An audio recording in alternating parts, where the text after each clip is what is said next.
চোখের সামনে হঠাৎ করে জ্যান্ত লেপার্ড আর রাজকীয় রয়্যাল বেঙ্গল টাইগার মুক্ত অবস্থায় ঘুরে বেড়াচ্ছে।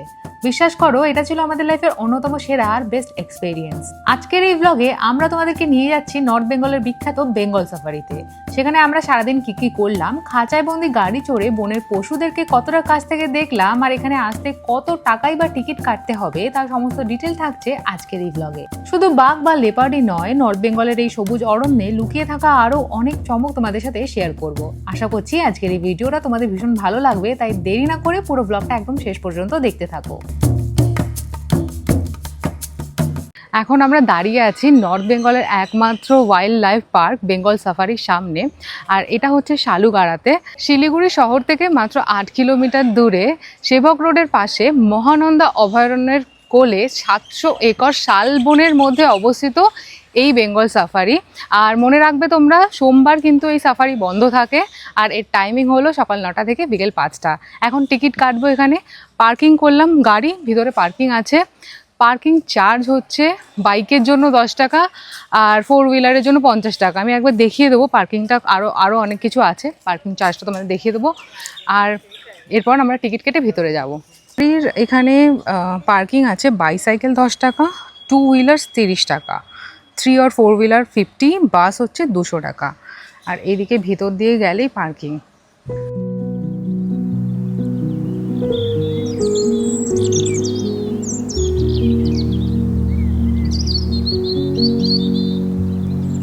এখানে আরও অনেক অ্যাডভেঞ্চার হয়, জিপ লাইন হয় 100 টাকা, 150 টাকা। বুরমা ব্রিজ, আচ্ছা এই জিনিসটা, এটা 100 টাকা। বিগ ফুট আছে, এটাও 100, যারা অ্যাডভেঞ্চার ভালোবাসো। আর্টিফিশিয়াল ওয়াল ক্লাইম্বিং হচ্ছে 50 টাকা এরকম। সাইক্লিং আছে 150 টাকা, এরকমভাবে আর কি সাইকেল চালাতে হবে। আর ক্যানোপি ওয়াক আছে 100 টাকা। তো এইগুলো এখানে হয়। আর এই যে জুটা হচ্ছে 50 টাকা। এখানে সব আছে, জুটা আমরা কভার করব। আর এখানে সাফারির টিকিট প্রাইস হচ্ছে, জুয়ের এন্ট্রি 50, সাফারি কম্বো সাফারি 200 টাকা, গ্র্যান্ড সাফারি 400। এখানে কি কি আছে সমস্তটা ইনক্লুডেড আছে। আমরা চেষ্টা করব গ্র্যান্ড সাফারিটা যাওয়ার। আর টয় ট্রেন আছে, টয় ট্রেন হচ্ছে 50 টাকা। যাই হোক, এই ছিল। আর এখানে ভিজিটরের অ্যামিনিটিসগুলো দেওয়া আছে। আর এখানে কিন্তু পেটস অ্যালাউড না। তোমরা যারা নর্থ বেঙ্গলে আসো, এই বেঙ্গল সাফারিটা করতে পারো। কেন কি, এত সুন্দর এই জায়গাটা যে এন্ট্রি করলাম, এত গ্রিনারি, এত গাছ, এগুলো সব শাল গাছ, তো ভীষণ সুন্দর লাগছে। তো ভালো লাগছে। ফটোটা মানে ভিডিওটা দেখে হয়তো তোমরা বুঝতে পারছো, খুব সুন্দর, কিন্তু ভিতরে এখনও যায়নি, বাট ভীষণ সুন্দর। রোহন গেছে ভিতরে টিকিট কাটতে। এখানে ফোনপে কাজ করে না, কিন্তু কার্ড পেমেন্ট হবে আই থিঙ্ক। ফোনপে বললো, অ্যানাউন্স করে যে ফোনপে কাজ করে না, মানে তোমরা ক্যাশ নিয়ে আসবে। এখানে আসলে ক্যাশটা রাখাই বেটার, অনেক জায়গায় অ্যাকসেপ্ট করে না ফোনপে, গুগল পে। রোহন গেছে গ্র্যান্ড সাফারির টিকিট বুক করতে, যেটা 400 টাকা করে তোমাদেরকে বললাম। এখানে কিন্তু ফোনপে, গুগল পে কিছু কাজ করে না, আর কার্ড পেমেন্ট কাজ করে, আর ক্যাশ পেমেন্ট কাজ করে, মানে ক্যাশ অ্যাকসেপ্ট করে। তো কি হয়েছে, আজকে কার্ড পেমেন্টটাও কাজ করছে না, তো আমাদের ক্যাশ দিতে হচ্ছে। আর ক্যামেরার জন্য এক্সট্রা 100 টাকা করে নিচ্ছে। আর আউটসাইড ফুড অ্যালাউড না, আর এই জায়গাতে স্মোকিং একেবারে অ্যালাউড না এখানে আছে। প্রচণ্ড গরম আজকে, ভালোই গরম লাগছে। শিলিগুড়িতে ওয়েদারটা, বৃষ্টি হচ্ছে, কালকে রাতে সারা রাত প্রচণ্ড বৃষ্টি হয়েছে, কিন্তু আবার ওয়েদার গরমই আছে, মানে গরমটা কিছুতে কমছে না। এরকম এখানে পেপারের টিকিট দিয়েছে, তো এবার এটা নিয়ে ভিতরে ঢুকবো।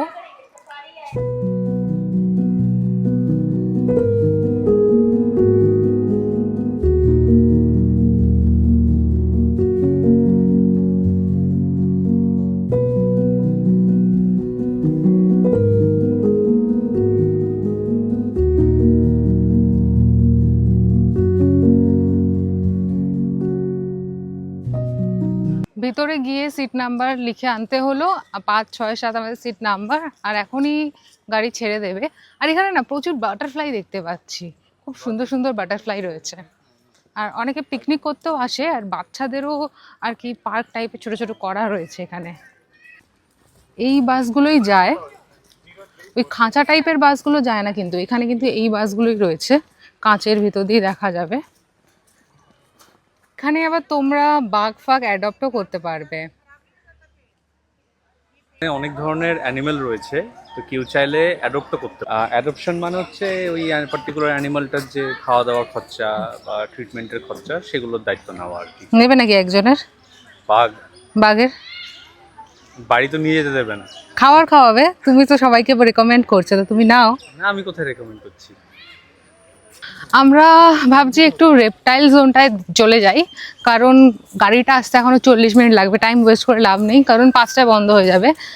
তো আমরা কুমির টুমিরগুলো দেখে চলে আসি, তারপর গাড়ি এলে গাড়িতে উঠে করে বাঘ ভাল্লুক দেখতে যাব। এদিকটা হচ্ছে অ্যাডভেঞ্চার অ্যাক্টিভিটি, আর জুটাও এদিকে, তো জুটাই কভার করব। আর প্রপার এত সুন্দর, আজকে আমার আইফোনে প্রপার আসছে, কি সুন্দর! তোমরা দেখে জাস্ট দেখো, জাস্ট এরকম জায়গা দিয়ে হাঁটতে কার না ভালো লাগবে। ও বেঁচে আছে নাকি? ও মুখটা হাঁ করে আছে, কি অদ্ভুত দেখতে। এখানে কুমিরের বা ঘড়িয়ালের মুখে বা গায়ে পাথর ছুঁড়লে 5,000 টাকা ফাইন। আর সামনেই একটা ঘড়িয়াল হাঁ করে আছে, আর ওটা নড়ছে কেমন আস্তে আস্তে। বাকিগুলো ঘুমাচ্ছে মনে হচ্ছে। কেউ ঘুমাচ্ছে না। এইটা তো হাঁ করে আছে, ওই দিকের গুলো মনে হচ্ছে ঘুমাচ্ছে। এদিকটাতে ঘড়িয়াল আছে আর এদিকটাতে আছে কুমির। এই ব্রিজটা দিয়ে দেখা যাবে। আমরা যাচ্ছি এই সাফারিটা না খুব সুন্দর। আমরা অনেক সাফারিতে গেছি, এত সুন্দর না, কিন্তু সাফারিটা খুব সুন্দর। মানে আমাদের ওয়েস্ট বেঙ্গলে অনেক ভালো ভালো জিনিস আছে দেখার। এখানে আবার একটু কচ্ছপও দেখা যাচ্ছে, এই যে কচ্ছপ জলের মধ্যে। হ্যাঁ, এখানেও আছে। এই যে এখানে কুমিরগুলো আছে, এদিকে জলটা একটু কম, ওইদিকে বেশি। কুমিরগুলো ঘাসের মধ্যে আছে, হাঁ করে আছে কুমিরটা, মানে মরে যাওয়ার ভান করছে, কিন্তু সব কেমন অদ্ভুত দেখতে। এখানে আমি অনেক অনেক ছোট থেকেই আসছি, তো এটা আগে পিকনিক স্পট ছিল। আর এখানে এই যে যেগুলোকে কুমির থাকার ব্যবস্থা এগুলো করেছে, এটা আগে একটা নদী ছিল, তো এখানে বোটিং হতো আগে। আমি বোটিংও করেছি এখানে। এখন সব এনক্লোজ করে দিয়ে এদের থাকার ব্যবস্থা করে দেওয়া হয়েছে। রোহন বলছে যে এদিকটা পরে করব, কারণ বাস মিস হয়ে গেলে আর আজকে আমাদের কাছে ক্যাশও নেই, তাহলে পুরো গ্র্যান্ড সাফারিটা মিস হয়ে যাবে। তাই আবার যাচ্ছি বাসের জন্য। কতক্ষণ অপেক্ষা করতে হবে দেখা যাক, লাস্টে এটা করব। আপাতত এই তিনটে দেখলাম রেপটাইল জোনে, মার্শ ক্রোকোডাইল, ঘড়িয়াল আর টাটেলস। বাকিটা বাকিটা বাকি বাঘ ভাল্লুকগুলো তো গাড়িতে হবে। হুম। আর বাটারফ্লাই গার্ডেন আছে, বাদর ফাদর দেখার জায়গা আছে, ওগুলো পায়ে হেঁটে এখানে। এই একটা গাড়ি এখন ছাড়ছে, আমাদের গাড়িটা পরে আসবে। এরকমই বাসগুলো থাকবে আর কি। আর আমি এখানে বসে হাওয়া খাচ্ছি গরমের মধ্যে। এখানে একটা পাখা আছে, আমি বসে আছি, কারণ বাস না আসা অবধি আর কোথায় বসবো, গরম তো ভালোই। এই গাড়িটা সব থেকে ভালো সাফারির, বাট আনফর্চুনেটলি আমরা এইটা পেয়েছি। এইটার সুবিধাটা হচ্ছে এইটা পুরোটা এরকম খোলা, আর এইটা অতটা না। আর আমাদের ড্রাইভার খেতে গেছিলো বলে 1 ঘন্টা আমাদের এখানে বসে থাকতে হয়েছে, নাহলে এতক্ষণে হয়ে যেত। টোটাল 45 মিনিটস লাগবে ভিতরে সময়। আর এখন গাড়িটা স্টার্ট করবে, সবাই দাঁড়িয়ে আছে, রোহন আছে।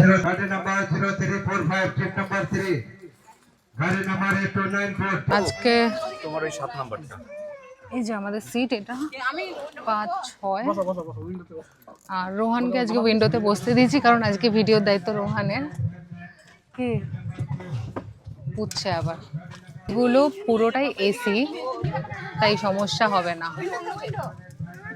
আমাদের সাফারির বাসটা যেই ছাড়লো, মনের মধ্যে তখন চরম উত্তেজনা। ভাবলাম আজ বোধহয় বনের রাজার রাজকীয় রূপ দেখতে পাবো। বাস একদম সোজা গিয়ে থামলো সিংহের খাঁচার সামনে, কিন্তু খাঁচার সামনে গিয়ে তো আমাদের চোখ ছানা বড়া। বনের রাজা সিংহের রাজকীয় ভাব তো দূরের কথা, উনি তখন ঘুমে একেবারে কাদা। আমাদের দিকে ফিরে তাকানোর বা একটু পাত্তা দেওয়ারও নামগন্ধ নেই। আমরা ভাবলাম হয়তো একটু পর উঠবে, তাই বেশ কিছুক্ষণ চাতক পাখির মতো চেয়ে অপেক্ষা করলাম, কিন্তু না, কপালটাই খারাপ। শেষমেশ আর সিংহের দেখা মিলল না, আর এই ঘুমও ভাঙলো না। তাই এই বনের রাজার কুম্ভকর্ণ রূপটাই ক্যামেরা বন্দি করে চলে আসতে হলো। সিংহের উপর হালকা একটু অভিমান নিয়েই আমাদের বাসটা এগিয়ে চললো সামনের দিকে। আর তখনই চোখের সামনে ভেসে উঠলো এক অপরূপ দৃশ্য। চলে এলাম হরিণের রাজ্যে। উফ, কি মিষ্টি হরিণের দল! কোনো খাঁচা নেই, একদম খোলা আকাশের নিচে মনের আনন্দে দল বেঁধে ঘুরে বেড়াচ্ছে ওরা। আর একটু ভালো করে লক্ষ্য করতেই দেখি, আরে ওখানে তো কিছু বানরের দলও রয়েছে। এই মিষ্টির দৃশ্যটা উপভোগ করার জন্য আমাদের বাসটা বেশ কিছুক্ষণ ওখানে দাঁড়িয়ে রইলো। এরপর হরিণদের বিদায় জানিয়ে আমাদের বাস আবার তার চাকা ঘোরালো। এরপর আমাদের বাস গিয়ে দাঁড়ালো ঠিক পরের এনক্লোজারটার সামনে। হ্যাঁ, এবার আমাদের বাস চলে এলো জঙ্গল সাফারির অন্যতম আকর্ষণ হিমালয়ান ব্ল্যাক বিয়ার বা কালো ভাল্লুকদের ডেরায়। তবে ভাল্লুক মহাশয়দের দেখা পাওয়ার আগেই শুরুতে আবারও দর্শন দিয়ে দিল এক ঝাঁক মায়াবী হরিণ। তাদের পার করে যেই না একটু এগোলাম, ব্যাস দেখা মিলল ভাল্লুকদের। কিন্তু সেখানে একটা ভাল্লুকের কাণ্ড দেখে আমরা তো পুরো অবাক। একটা ভাল্লুক গম্ভীর মুখে এ মাথা থেকে ও মাথা পায়চারি করছে। কে জানে বাবা কেন অকারণে রেগে মেগে আগুন হয়ে গেছে। আর বাকি ভাল্লুকগুলো, আরে মশাই, সেগুলো তো ঘুমিয়ে একেবারে কাদা অবস্থা। একটু আগেই সিংহদের যেমন ঘুমাতে দেখে এলাম, এদের হালও দেখি ঠিক তেমনই। সবাই জাস্ট যেভাবে পেরেছে ঘুমিয়ে গেছে। পুরো ব্যাপারটাই দেখে মনে হচ্ছিল আমরা বুঝি এদের রাজকীয় ঘুম আর ওই এক পিস ভাল্লুকের রাগ দেখতেই এতদূর টিকিট কেটে এসেছি। বাট কি আর করা যাবে, ঘুমন্ত ভাল্লুকদের ভিডিও ক্যামেরাবন্দি করেই আমরা এবার এগিয়ে চললাম আমাদের পরবর্তী গন্তব্যের দিকে। এবার আমাদের বাস এগিয়ে চললো লেপার্ড দেখার উদ্দেশ্যে। কিন্তু ও মা, দেখি একটা দুটো লেপার্ড খাঁচার ভিতর বন্দি হয়ে ঝিমাচ্ছে আর গরমে হাঁপাচ্ছে। অমন শান্ত আর ক্লান্ত লেপার্ড দেখে মনটা একটু দমে গেল। ভাবলাম দূর, এটুকুই দেখার আছে বুঝি। খুব একটা এক্সাইটমেন্ট আসছিল না। তবে হ্যাঁ, লেপার্ডগুলো দেখতে বেশ কিউট ছিল। যাই হোক, ওই লেপার্ডগুলোকে দেখার পর বাস যখন আবার স্টার্ট দিল, আমরা ভাবলাম সাফারি হয়তো এখানেই শেষ, যা দেখার খাঁচার মধ্যেই দেখে নিয়েছি। কিন্তু না, আমার সেই ধারণা এক ঝটকায় ভুল প্রমাণিত হয়ে গেল। বাসটা জাস্ট একটু এগোতেই আমাদের চোখ তো চড়ক গাছ। দেখি দুটো জ্যান্ত লেপার্ড একদম খোলামেলা জঙ্গলের মধ্যে হেঁটে বেড়াচ্ছে। আর হেঁটে যেতে যেতেই মাঝে মাঝে ঘাড় ঘুরিয়ে পিছনের দিকে তাকাচ্ছে। বাপ রে বাপ, ওই দৃশ্য দেখে সবার তো অবস্থা খারাপ। একদিকে ভয়ে বুক কাঁপছে আর অন্যদিকে চরম আনন্দে লোম খাড়া হয়ে যাচ্ছে।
লেপার্ডের সেই রোমাঞ্চকর অভিজ্ঞতা পার করে এবার এলাম আমরা সাফারির সব থেকে exciting part, royal Bengal tiger দেখতে।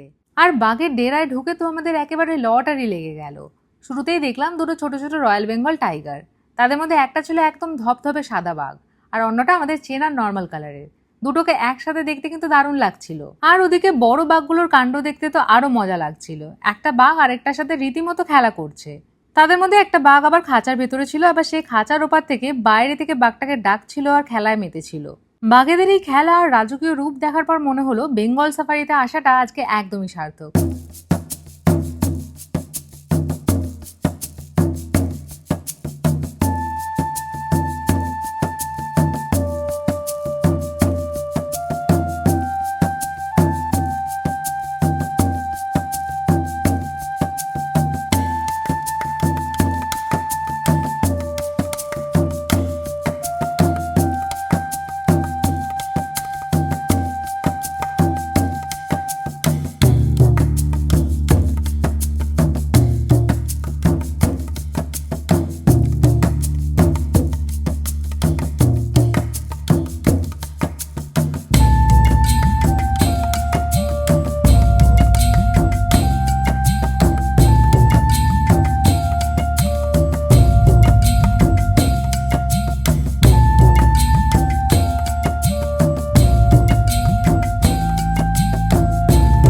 আমাদের এখন সাফারি কমপ্লিট হলো। টোটাল এই 1 ঘন্টা মতো লাগলো।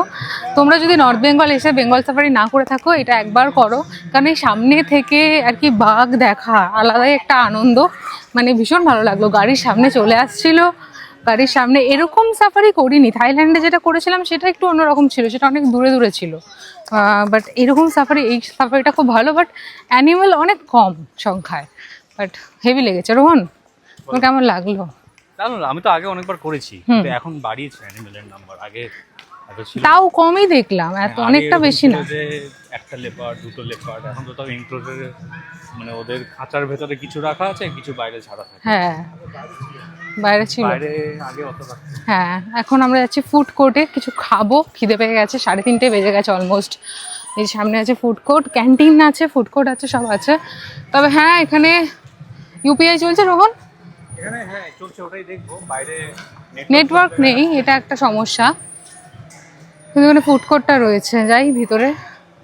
তোমার নেটওয়ার্ক আছে? কম্বো খাবার পাওয়া যাচ্ছে, ভেজ চাউ চিলি চিকেন 140 টাকা, ভেজ চাউ চিলি পনির 160 টাকা, ভেজ চাউ ভেজ মাঞ্চুরিয়ান 130 টাকা। আর এখানে ভেজ থালি আছে, পনির থালি আছে, এগ থালি, ফিশ থালি, চিকেন থালি, সব আছে। এখানে দাম মেনশন করা আছে, ঠিকই আছে দাম।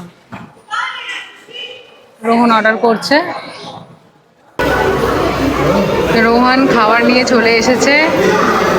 তো আমি নিয়েছি নুডলস আর চিলি চিকেন, জানি না কীরকম হবে খেতে। আর এখানে রোহন, তোমার খাবারটা দেখো। ফ্রাইড রাইস, আলুরদম আর চিলি চিকেন। ফ্রাইড রাইস, আলুরদম আর চিলি চিকেন খেয়ে দেখো কেমন। ভালো খেয়ে বেরোলাম।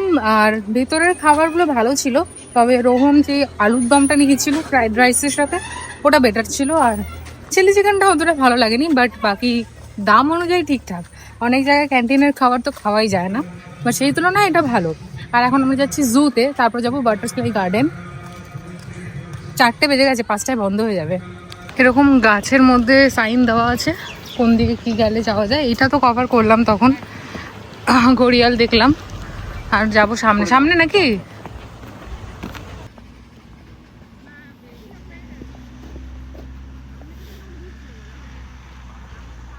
অন ফুড জু, এখানে এভিয়ারি আছে, লেসার ক্যাট আছে, ক্যাঙ্গারু আগে ছিল, আর এক্সোটিক মাঙ্কিজ আছে। আর ওয়ে হচ্ছে এদিক থেকে, হেঁটেই দেখা যাবে। চলো যাই।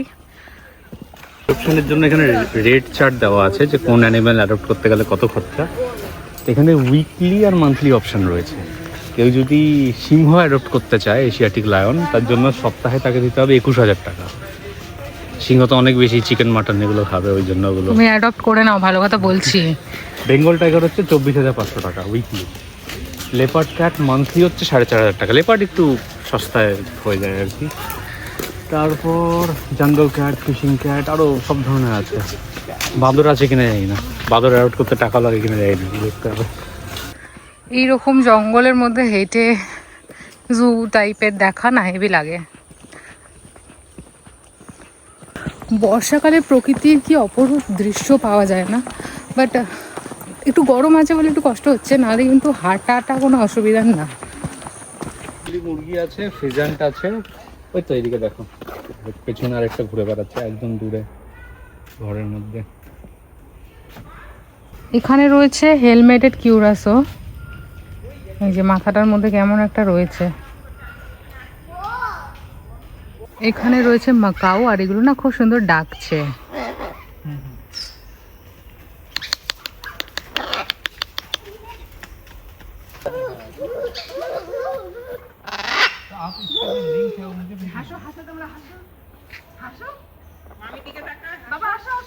কালার গুলো খুব সুন্দর, বাট কি চেঁচাচ্ছে, ওর নামছে আবার নিচের দিকে, বহু চেঁচাচ্ছে। তারগুলো কাটার চেষ্টা করছে আই থিঙ্ক। কালারটা ভীষণ সুন্দর।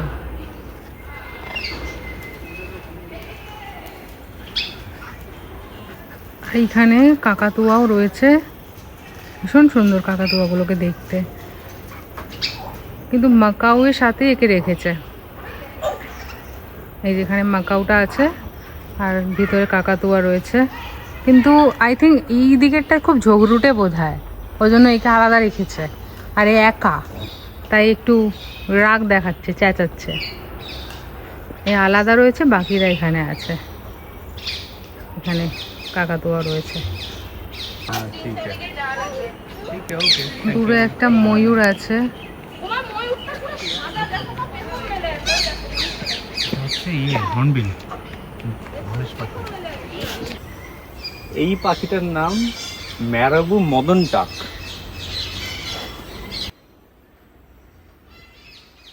এই যে ম্যারাবু মদন টাক, সত্যি টাক আছে। এখানে বাঁদর আছে, বাট মুখটা এদের একটু অন্যরকম। আর কেটা খাচ্ছে অ্যাপেল না কি একটা খাচ্ছে, আর উপরে ওইটা ঘুমাচ্ছে। কোন দিকে আছে? এটার নাম চশমা বানর, দেখে মনে হয় মুখে চশমা পরে রয়েছে, ওই জন্য বসে আছে এখন। বেশি নেই, খুব কম। এটা একটা উল, এতক্ষণ ডাক ছিল উ করে, রেগে গেল নাকি? একটা বার্মিজ পাইথন আছে, আর এটা হচ্ছে রেটিকুলেটেড পাইথন। এইখানটাতে আছে। ও, এটা ভেতরে ঢুকে আছে, বড় আছে এটা পাইথনটা। এটা বড় আছে। ঘুমাচ্ছে। লেচে ওই যে মাথা নাড়ছে, মাথা ওই যে দেখো, মাথা ওই যে উঠছে কিভাবে।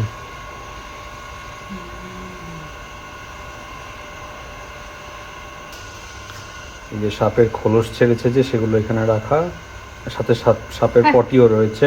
এটা হচ্ছে সবুজ ইগুয়ানা, অনেকটা গিরগিটির মতন দেখতে।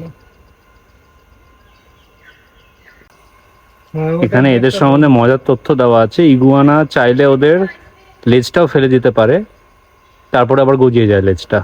প্লাস সবুজ হলেও এদের গায়ের রং সবুজ, নীল, কমলা বা বাদামি এই কালার হতে পারে। এরা চমৎকার সাঁতার কাটতে পারে, আর একটানা 30 মিনিট পর্যন্ত শ্বাস বন্ধ করতে সক্ষম হয়। এটা হলো ইন্ডিয়ান ওয়াইল্ড ডগ, দেখতে ভীষণ কিউট।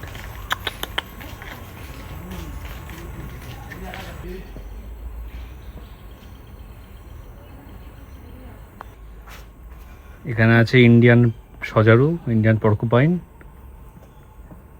কিন্তু এদিকেও রয়েছে। এইদিকে মুখ ঘুরিয়ে আছে, ওই যে মুখটা ঘুমাচ্ছে সব, এখন ঘুমের সময়।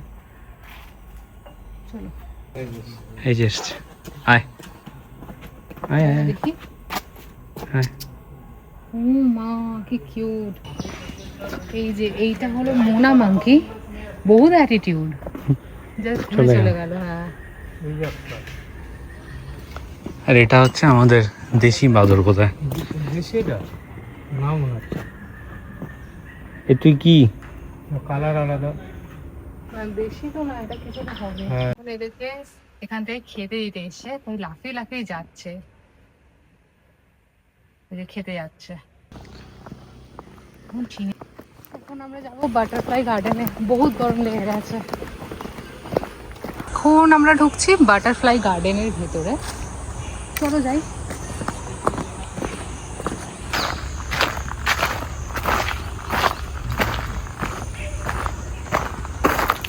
এখানে কত ধরনের বাটারফ্লাই আছে সব লেখাও আছে।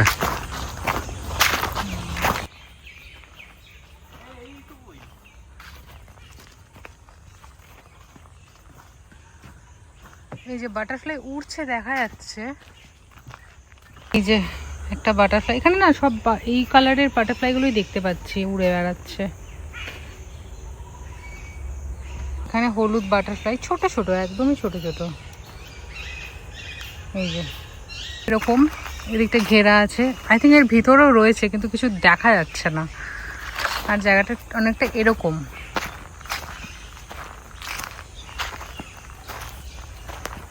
একটা হলুদ বাটারফ্লাই উঠছে। এই যে এখানে একটা বাটারফ্লাই আছে, মানে সব ফুল গাছের উপরগুলোতেই ওরা গিয়ে গিয়ে বসছে। এই যে উড়ে যাচ্ছে। সেরকম বেশি বাটারফ্লাই দেখতে পেলাম না, ওই ব্ল্যাকগুলোই ঘুরে বেড়াচ্ছে, আর ওগুলো খোলা এমনিই ঘুরে বেড়াচ্ছে। আর এই একটা ছোটো ছোটো ইয়েলো বাটারফ্লাই দেখতে পেলাম। যাই হোক, আজকের এই ব্লগটা এখানে এন্ড করছি। তোমাদের বেঙ্গল সাফারির ব্লগ কেমন লাগলো অবশ্যই কমেন্ট করে জানিও, আর ভালো লাগলে একটা লাইক করে দিও। আর আমার চ্যানেলে যদি নতুন হয়ে থাকো, আমার চ্যানেলটাকে সাবস্ক্রাইব করে পাশে থাকতে ভুলো না, আর বেল আইকনটা অবশ্যই দাবিয়ে দিও, যাতে আমি একটা ভিডিও পোস্ট করলে নোটিফিকেশান সবার আগে তোমাদের কাছে যায়। ভালো থেকো সবাই, টাটা।